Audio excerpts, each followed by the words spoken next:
안녕하세요. 부동산 관련 분쟁 중 누수 및 소음으로 인한 분쟁이 있습니다. 만약 건물에 하자가 있다는 사실을 알았다면 부동산 거래를 하지 않았겠지만 부동산 거래 당시의 건물의 결함 문제는 알기가 어렵습니다. 만약 누수 및 소음으로 인한 문제가 당사자 간의 원만히 해결이 되면 좋지만 그러나 원만히 해결이 되지 않는다면 손해배상 청구 소송 또는 형사고소로 비화되는 경우도 있습니다. 누수가 있다면 누수 손해배상 청구 원인 파악이 우선입니다. 일반적으로 많은 사람들이 누수로 인해 피해가 발생한다면 그 책임을 윗집에 물어야 한다고 생각하기가 쉽습니다. 대부분의 누수는 천장 부근의 수도에 문제가 생기게 되면서 새어나온 물이 습기를 형성하면서 아랫집에 피해를 끼치는 형태로 나타납니다. 당연히 아랫집에서는 윗집에서 누수를 발생시켰다고 생각하게 되는 것입니다. 하지만 누수의 원인이 무조건 윗집에 있다고 볼 수는 없습니다. 누수가 발생하는 원인은 대단히 다양하기 때문에 함부로 속단하는 것은 피하는 것이 좋습니다. 일단은 누수와 관련된 문제가 발생하는 상황에서는 누수 탐지 기술자를 통해 정확한 누수 원인을 파악해야 합니다. 누수의 원인이 윗집에 있었다면 윗집에서 보수를 할 책임이 있지만 누수가 공용부에 있는 경우에는 윗집의 책임이라고 보기 어렵습니다. 누수 손해배상 청구 책임의 범위. 우리나라의 민법에서 누수와 관련된 문제는 제758조를 참고할 수 있습니다.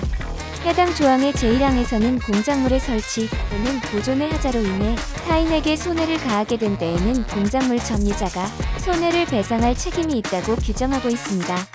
여기서 말하는 공작물에는 아파트나 주택 등의 건물도 포함이 됩니다.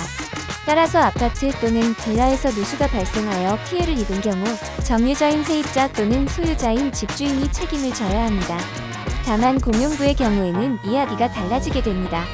공용부라는 것은 지주나 지붕, 외벽 등 건물의 안전이나 외관 등을 유지하기 위해 필요한 기초 공작물을 말합니다.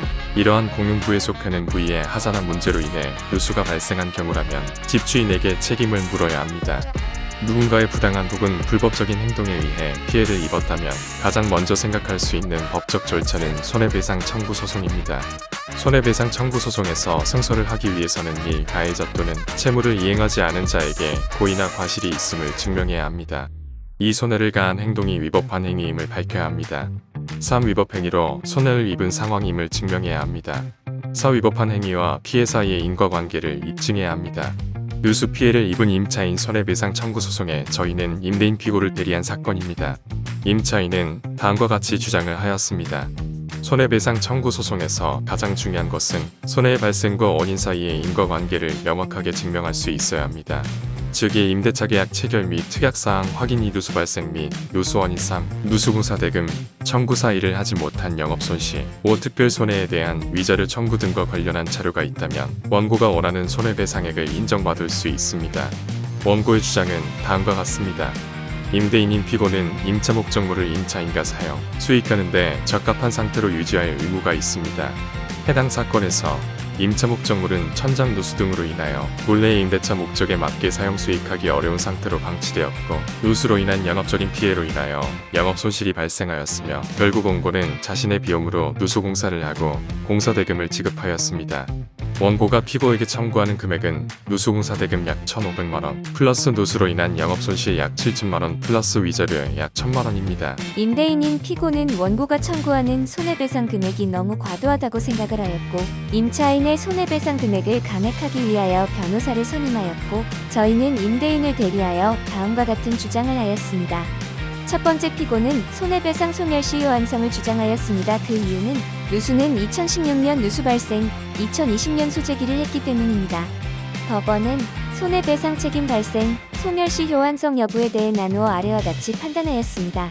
이 사건 임차 목적물에 발생한 누수로 인하여 이 사건 임차 목적물의 이용객들이 사용의 제한을 받아 도중에 그 사용을 중지하고 예약을 취소하거나 환불을 요청하기도 하는 등으로 임차인인 원고는 임차 목적물을 용도에 따라 사용 수익하는 데 상당한 방해를 받았다. 따라서 피고는 이 사건 연습실을 사용, 수익에 필요한 상태로 유지할 의무를 위반하였고 따라서 임대인인 피고는 이 사건 임차 목적물의 수선 및 유지 의무 불이행으로 인해 원고가 입은 손해에 대하여 배상할 책임이 있다. 피고는 누수로 인한 불법 행위에 따른 손해배상 청구권은 원고가 그 손해 및 가해자를 안 나린 3년이 지난 손해배상 사건소를 제기함으로써 소멸시효가 완성되었다고 항변한다. 그러나 피고의 수선 의무 위반으로 인한 손해배상 책임은 임대차 계약으로 인한 채무불이행 책임을 인정한 것이므로 민법 제766조 제1항의 단기소멸시효가 적용되지 않는다고 판시하였습니다. 두 번째 피고는 누수로 인한 인테리어 훼손으로 인한 손해액을 산정함에 있어서 감가상각 비용이 공제되어야 한다고 주장하였습니다. 법원은 불법 행위로 인하여 물건이 훼손된 경우 배상을 청구할 수 있는 손해액은 특별한 다른 사정이 없는 한 수리가 가능한 때에는 그 수리비를, 수리가 불가능한 때에는 그 교환 가치의 감소액을 기준으로 산정하여야 한다. 훼손된 소유물이 이미 내용연수가 상당히 경과된 낡은 것임에도 그와 같은 내용연수가 경과된 중고자재를 구입할 수 없어 신품자재로서 원상으로 회복시키는 데 소요되는 복구비를 토대로 교환 가치를 산정함에 있어서는 그 물건의 내용 연수에 따라 신품을 제조달하기 위하여 적립하는 비용인 감가상각 비용을 공제하여야 한다고 판시하였고, 이에 따라 원고가 청구한 총 공사대금 30%를 감가상각하였습니다. 세 번째 피고는 누수가 발생한 이후 원고가 주장하는 매출액 감소액은 부당하다고 주장하였습니다. 원고는 누수가 발생한 시점부터 공사가 완료된 시점 약 5년 동안 영업손실, 합계액일 손실액 31,382원 365일 5년을 청구하였습니다. 그러면서 원고는 누수 발생 전 매출, 순수익, 누수 발생 이후 매출, 순수익 자료 제출, 원고와 비슷한 업종을 하는 매출 자료를 증거 자료로 제출하였습니다. 법원은 채무불이행으로 인한 손해배상 청구 소송에서 재산적 손해의 발생 사실은 인정되나 손해의 액수를 증명하는 것이 사안의 성질상 곤란한 경우 법원은 증거조사의 결과와 변론 전체의 취지에 의하여 밝혀진 당사자들 사이의 관계, 채무불이행과 그로 인한 재산적 손해가 발생하게 된 경우 손해의 성격, 손해가 발생한 이후의 재반 정황 등 관련된 모든 간접 사실들을 종합하여 상당인과 관계 있는 손해의 범위인 수액을 판단할 수 있다고 판시했습니다.